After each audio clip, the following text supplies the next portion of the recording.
Good morning, afternoon, evening, wherever you are in the world.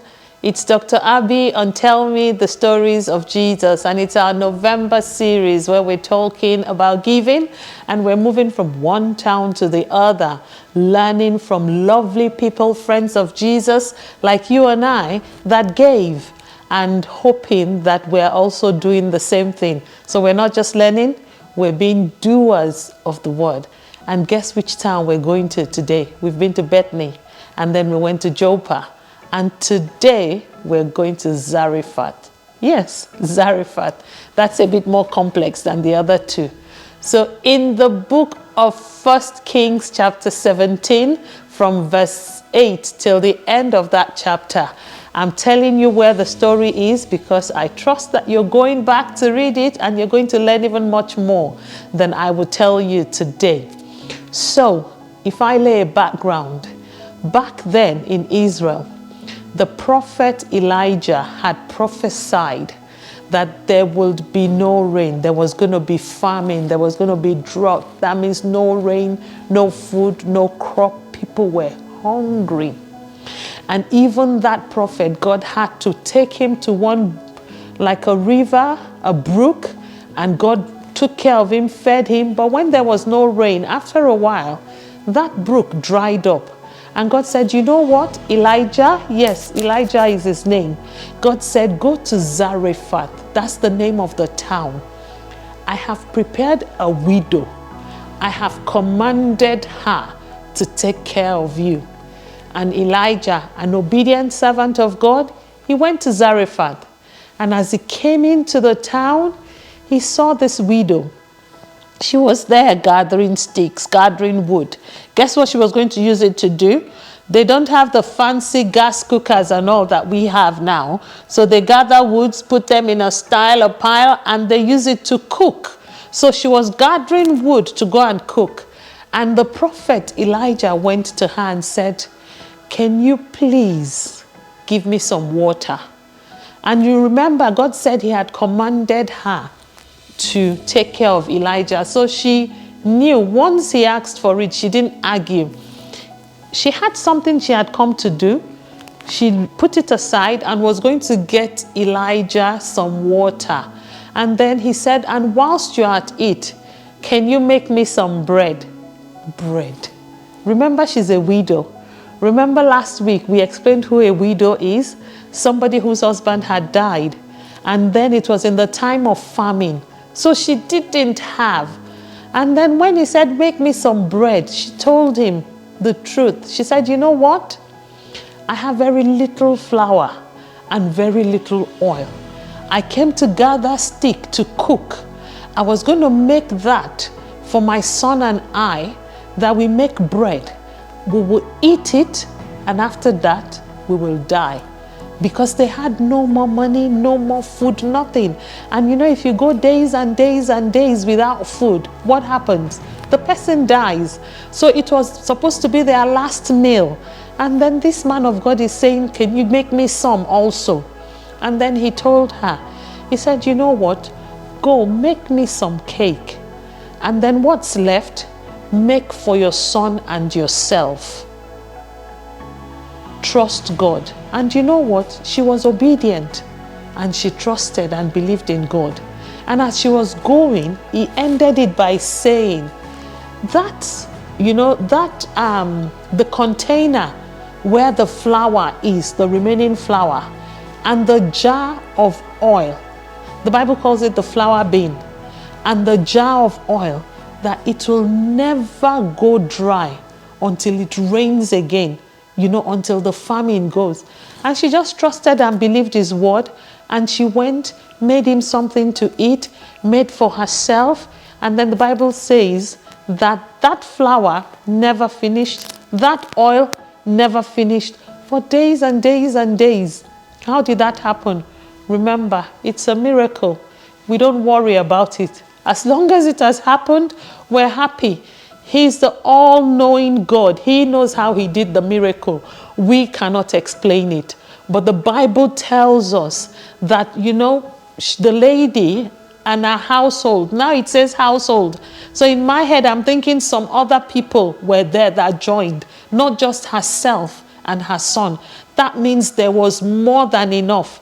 The Bible says there was bread, for herself, Elijah and her household. Because you know what she did? She then gave Elijah a room in her house and took care of him as a man of God. And that's, that's how the story went until the rain came. But something then happened. One day, her son was unwell and her son died. She was so distraught. It's so similar to the last one, isn't it? Dorcas died. This one, it was the woman's son. I mean, she's lost her husband, then her only child died. How cruel can life be? But you know what? She had faith. She took that child to Elijah. Elijah took that child to the upper room. We hear the upper room again. One day, we will talk about the significance of the upper room. Elijah took that child to the upper room and cried to God. This is the woman that has been taking care of me. Don't let her son die. Don't let her son die. And you know what? Again, like the Dorcas story, he rose back from the dead and he gave the son back to the mom, the widow of Zarephath. And when he did that, she blessed God and said, yes, truly, you're a servant of God. And that's where that story ends. And we go back and we learn. Okay? We're talking about giving. God had commanded the widow of Zarephath to give to Elijah, the prophet of God. Did she decline? Did she say no? No. She obeyed. Right from the simplest one, give me some water. And then when she had a bit of problem with the next request, she was honest. She didn't just say no. She didn't get angry. She didn't throw any tantrums. Yeah, she's a widow. She's really not that rich from when you interpret it, the scriptures, when you read it.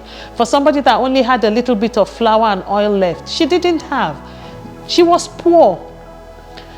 But she still obeyed God. And when he said, you know what, make for me first, she still obeyed. So let's always obey. If it looks difficult, be sincere and honest.